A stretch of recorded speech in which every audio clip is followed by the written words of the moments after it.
Assalamualaikum warahmatullahi wabarakatuh. Ustazah ulangi sekali lagi. Dijawab dengan semangat ya, karena hukum menjawab salam adalah wajib. Oke, Ustazah ulangi lagi salam dari Ustazah.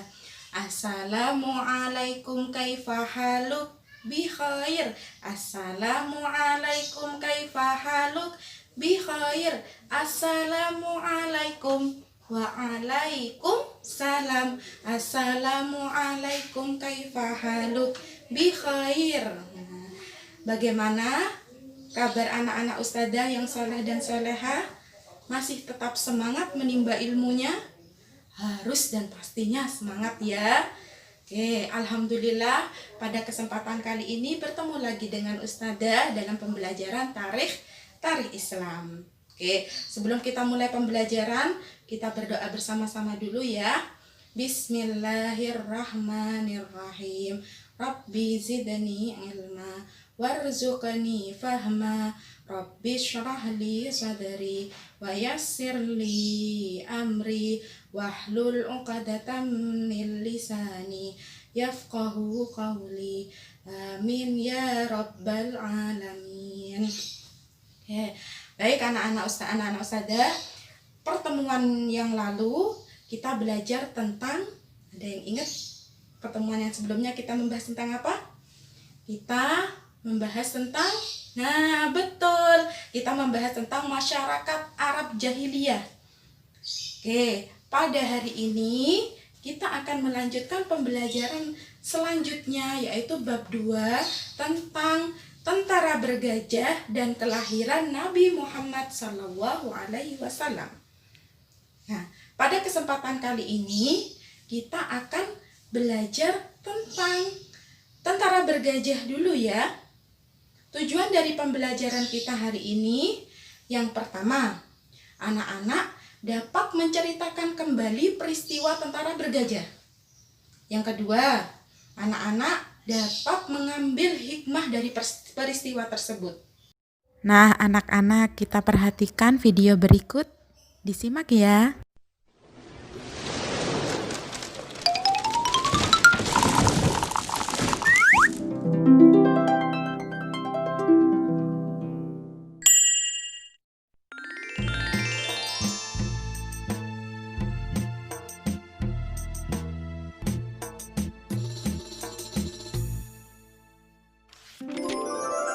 Kisah penyerangan pasukan bergajah ke Mekah.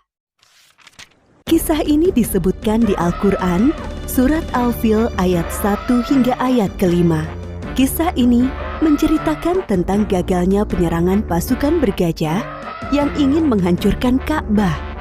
Dalam kisah ini, Allah memberikan pelajaran bagi kita tentang akibat seseorang yang sombong dan merasa dapat melawan kekuasaan Allah.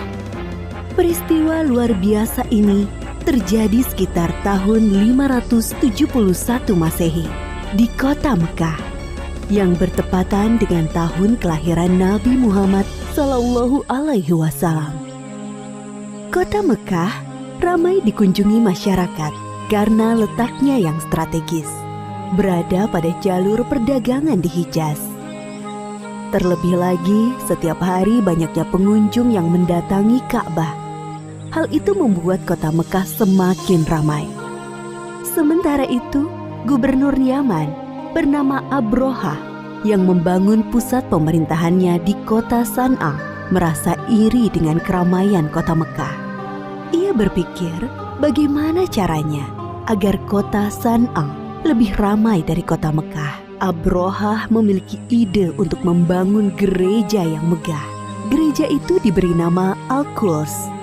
Ia berpikir dengan adanya gereja yang mewah dapat menarik perhatian masyarakat dan menyaingi kota Mekah. Wahai pengawal, bagaimana perkembangan kota San'a sekarang setelah dibangun gereja Al-Quds? Apakah lebih ramai dari kota Mekah? Maaf tuanku, walaupun kita sudah membangun gereja yang megah, orang-orang tetap ramai mengunjungi Ka'bah. Apa? Baiklah kalau begitu, kita akan hancurkan Ka'bah. Siapkan pasukan yang besar. Besok kita berangkat menuju Mekah. Siap tuanku. Keesokan harinya, Abrohah bersama para prajurit bersiap untuk menyerang Ka'bah. Mereka menggunakan gajah untuk mengangkut segala peralatan perangnya. Sesampainya di perbatasan Mekah, pasukan Abrohah melakukan aksi perampasan. Mereka merampas harta benda dan hewan peliharaan penduduk Mekah, termasuk unta-unta milik Abdul Muthalib. Abdul Muthalib adalah kakek Nabi Muhammad, sekaligus orang yang diberi kepercayaan sebagai juru kunci dan menjaga Ka'bah. Wahai saudaraku, Abdul Muthalib, ada hal buruk yang ingin aku sampaikan kepadamu. Ada apa, wahai saudaraku?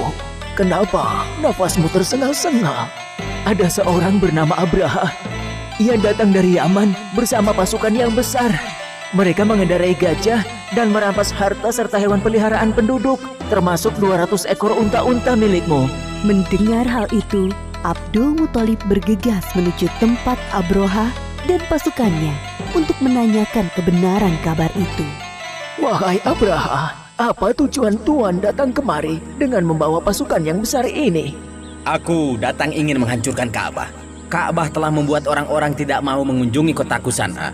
Padahal kami telah membangun gereja yang megah dan lebih indah dari Ka'bah. Lalu, apa maksud kedatanganmu kemari, wahai kakek tua? Saya minta Tuan mengembalikan 200 unta-unta saya.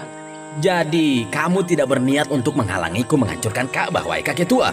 Saya hanya memiliki unta, sedangkan Ka'bah bukan kepunyaan saya. Ada Tuhan yang menjaganya. Baiklah, aku akan mengembalikan unta-untamu. Sekarang, pergilah, wahai kakek tua. Jangan halangi aku dan pasukanku. Abdul Muthalib kembali ke rumahnya. Kedatangannya sudah ditunggu oleh para penduduk. Abdul Muthalib menceritakan tujuan Abrohah datang ke Mekah. Tidak lain adalah untuk menghancurkan Ka'bah. Lalu sekarang, apa yang harus kita lakukan, wahai Abdul Muthalib?